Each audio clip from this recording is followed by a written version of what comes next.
তোর মানকে বল তোর গোবিন্দকে এনে দিতে। সখীরা সবাই ভর্ৎসনা। তোর মানকে বল তোর গোবিন্দকে এনে দিতে।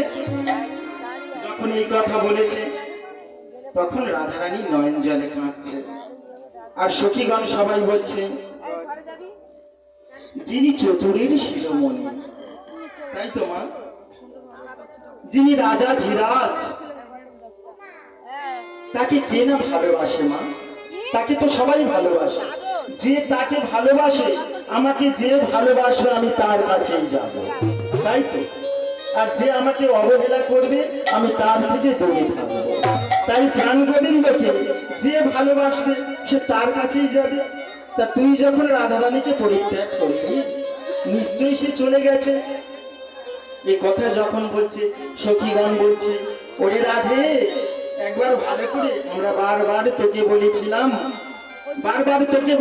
রাধে পানি। হ্যাঁ গো মা, হরি বল, কথাগুলো শুনুন, ছোট ছোট পদ। পানি পানি চাই একবার বধু পানি, চাই একবার বধু পানি।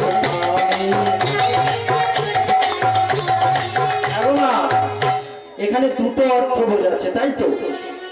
রাধারানী প্রাণ গোবিন্দের দিকে চরন্ত করে বসে আছে, আর গদনখানা তার বিপরীত দিকে, মানে কৃষ্ণের মুখটা দেখছে না রাধারানী, ঘোমটা দিয়ে দিয়েছে।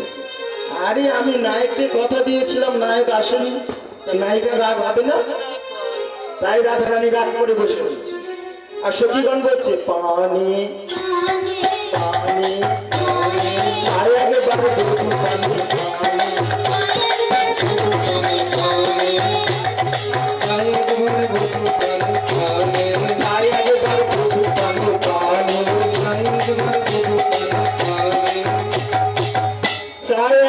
বধু পানি। মানে গোবিন্দের মুখপানে একবার তাকা, আর তোর চরণ মুখানি সরল।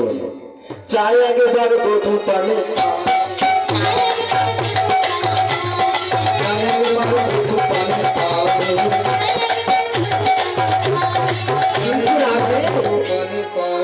সন্ধি নারায় সন্ধি নারায় আমাদের কথা সন্ধি নারায়,